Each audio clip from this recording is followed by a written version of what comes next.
Muy bien. Entonces, el subrogative reasoning es la primera condición de adecuación que debe cumplir un, un algo para hacer una representación científica. Es decir, ese algo que uno dice que es una representación científica debe permitir producir hipótesis sobre el llamado target system. ¿No es cierto?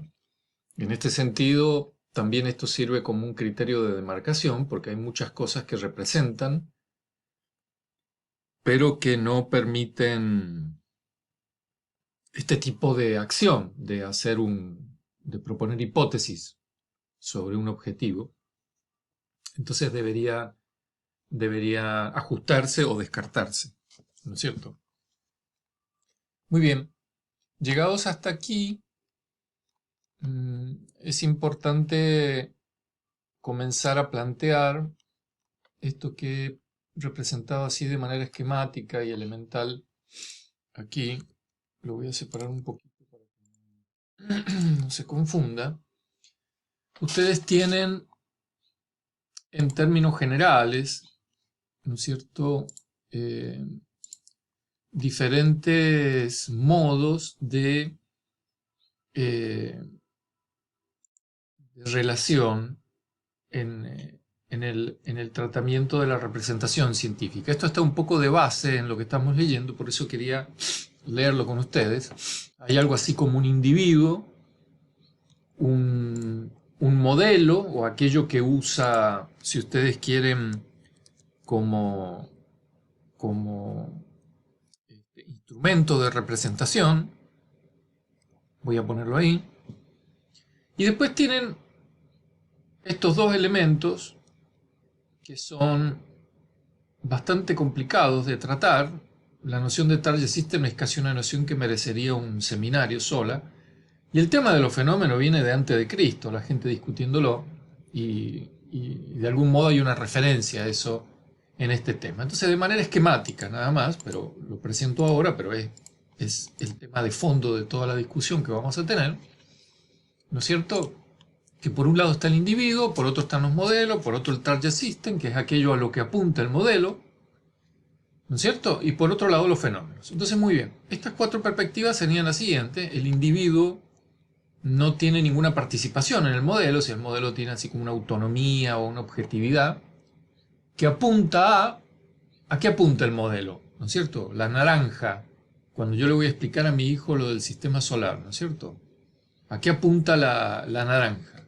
¿No es cierto? Entonces, bueno, alguien dice, algunas perspectivas dicen, mire, aquello a lo que apunta y los fenómenos son la misma cosa, ¿no? Esta relación de aquí es una relación de identidad.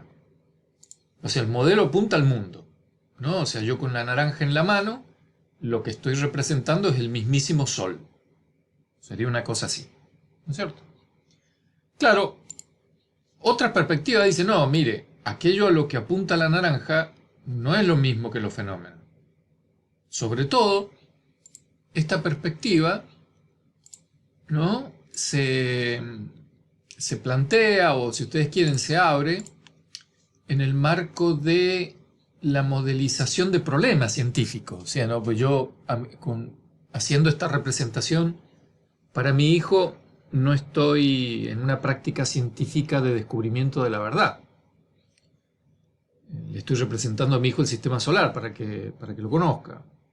Pero si ustedes estuvieran, por ejemplo, frente a un problema concreto, para lo cual necesitan modelar, aquello a lo que apunta el modelo es lo que ustedes imaginan que son los fenómenos.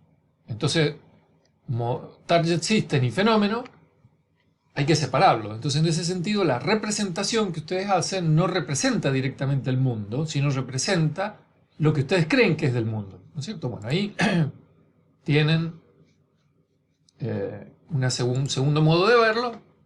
Un tercer modo de verlo es esto mismo que acabamos de ver, pero imaginando que el modelo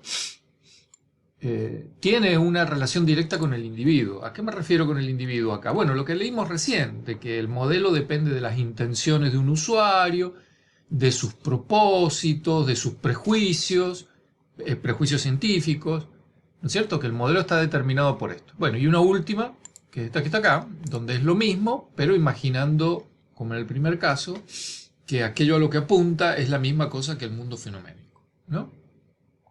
Sin duda alguna, estos dos que voy a marcar en rojo acá son los que llevan más investigación científica hoy en día. O sea, la mayor cantidad de testimonios apuntan en el sentido de los que están en rojo, ¿no?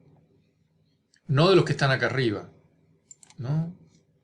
Esta es casi una posición religiosa, ¿no?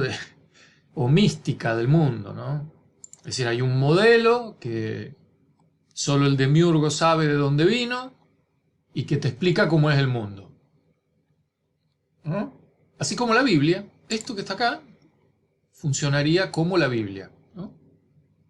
La Biblia tiene un modelo, por ejemplo, Isaías no sé dónde, que dice la tierra es la que está quieta, el que se mueve en el cielo es el sol, ¿no es cierto? Entonces, ese modelo que representa el texto escrito apunta a un target system que es el mundo fenoménico y nada, listo, la tierra está quieta, el sol gira. Esto sería. Y hay libros de ciencia en ese sentido, enorme cantidad, harto. ¿Mm? Bien, a continuación hace una crítica al surrogate reasoning y lo que yo les había mencionado eh, respecto de que hay representaciones que permiten surrogate reasoning pero que no son científicas, ¿no es cierto? Entonces se plantea aquí la necesidad de un representational demarcation problem, ¿no? Dice acá, representation other than scientific representation also allow for surrogative reasoning, which raises the question, how do scientific representations differ from other kind of representation that allow surrogative reasoning? ¿No es cierto? Bueno, en relación con Popper y el famoso criterio de demarcación de lo que es científico y lo que no lo es, acá habla de criterio de demarcación respecto de lo que es una representación científica y de lo que no es una representación científica. Esto es ir buscando condiciones objetivas, ¿no es cierto? Como que hay algo, una esencia o una determinación eh, definitiva, ¿no? de lo que es una representación científica. Por supuesto que frente a todo ello aparecen otras posiciones, por ejemplo, Callender and Cohen, estoy acá, ¿no es cierto? Voice skepticism about there being a solution to this problem and suggest that distinction between scientific and no scientific representation es circunstancial. Es decir, una naranja va a ser la representación del sol en las circunstancias donde yo estoy con el objetivo frente a mi hijo y en estas condiciones. Pero en otras condiciones la naranja podría ser solo una naranja, o la naranja podría ser la representación de una bola de billar, si le quiero explicar a alguien cómo funciona ese juego, o podría ser otra cosa. ¿Está bien? Es decir, en ese sentido circunstancial. Bueno, esto ya viene del semanticismo, ¿no? Del enfoque de Gare, bajo la relación de semejanza, y, digamos, en cierta forma se conecta con esa noción informal de los modelos, ¿no? Y bueno, y esto está defendido por gran cantidad de autores, Elgin, French, Frick, Hughes, Suárez, Van Frazen y yo mismo, ¿no?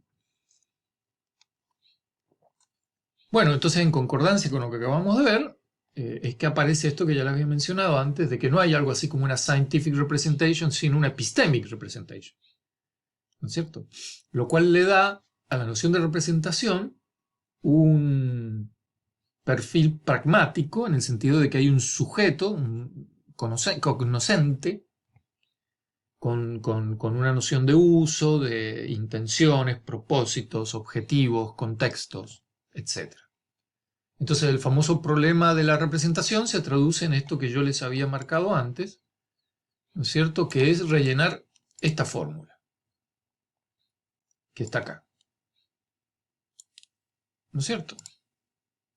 Es decir, si ustedes quieren poner en aprieto a alguien que está dando una conferencia, en el mismísimo momento que pronuncia la palabra representación, ustedes lo detienen y le dicen, disculpe, ¿qué entiende usted suficiente y necesariamente por representación? Es decir, le están pidiendo la definición de representación. ¿no es cierto? Entonces esa persona que está hablando de eso debería ser capaz de darles esta fórmula bien concreta y defendible, ¿no es cierto? Entonces en ese sentido, cualquiera que hable de modelos, de modelización, debe tener bajo la manga su definición de qué entiende por representación, ¿no es cierto? Si no, muchos entienden que uno está hablando sin saber, ¿no es cierto? Bueno, a continuación señala que hay un problema de estilo respecto de los modelos, que es un tema problemático y hay que aclararlo. Es decir, no todas las representaciones son del mismo tipo, del mismo kind que está acá, ¿no es cierto? Y la pregunta que hay que contestar es qué estilos hay de representación y cómo son caracterizados y qué tiene que ver esto con la noción de representación, ¿no es cierto? Porque parece que en cierta forma estos diferentes estilos apuntan a una idoneidad o precisión respecto a la representación y otras no tanto. Entonces, no es un tema banal, secundario, no es una cuestión de estética, sino que es una cuestión que acá la caracteriza como de estilo. Muy bien, a continuación, fíjense, él señala, como todos sabemos, que hay ciertas representaciones que son accurate, son precisas o que se ajustan bien a sus fines, y otras no lo son, ¿no es cierto? Entonces, se hace necesario proveer de los estándares de accuracy, ¿no es cierto?, que enmarcan la elección de una representación o de otra, ¿no es cierto? Porque fíjense ustedes que una representación que es precisa, ¿no es cierto?, está todo bien, pero la que no lo es, no quiere decir que haya dejado de ser una representación de aquello que yo estoy representando. Por ejemplo, mi hijo va a entender que la naranja es más accurate para representar el sol que si utilizo mi encendedor y lo hago girar alrededor de mi dedo, ¿no es cierto?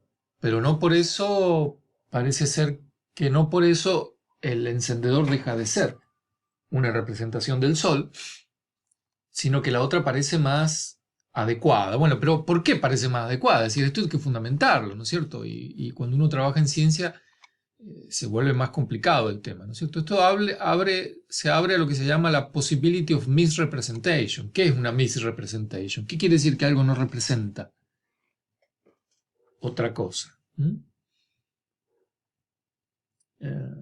No es sencillo poder responder esta pregunta y en principio, como dice acá ipso facto, si algo es una representación accurate de algo, presupposes that inaccurate representation are representation too. Es decir, también son representaciones. Entonces, ¿cómo marco la distinción entre una y otra? ¿No? Por supuesto que hay muchas salidas a esto. Uno puede echar mano, por ejemplo, del surrogate reasoning y decir que la más accurate es la que mejores hipótesis provee y punto, ¿no es cierto? Esa sería una solución. Pero bueno, eso es únicamente para los que defienden también el surrogate reasoning, ¿no? A continuación señala otro de los problemas, a mi entender, muy interesantes que se abren respecto de la representación científica, y es que hay representaciones científicas que no tienen target system. Lo voy a mencionar aquí de manera rápida, pero después vamos a profundizar. Concretamente, hay modelos que son muy, muy efectivos, muy útiles, como por ejemplo este modelo que presupone que los seres vivos tienen 4 sexos y cuyos resultados son muy exitosos en ciencia, pero no hay nadie que esté comprometiéndose con la existencia de un target system que consista en seres que tienen 4 sexos, incluso hasta intuitivamente impensable, una cosa así. Pero sin embargo son muy muy efectivos. Entonces puede explicar cómo funciona esto, ¿no? Porque es muy raro, son representaciones que apuntan a los fenómenos pero que no tienen target system.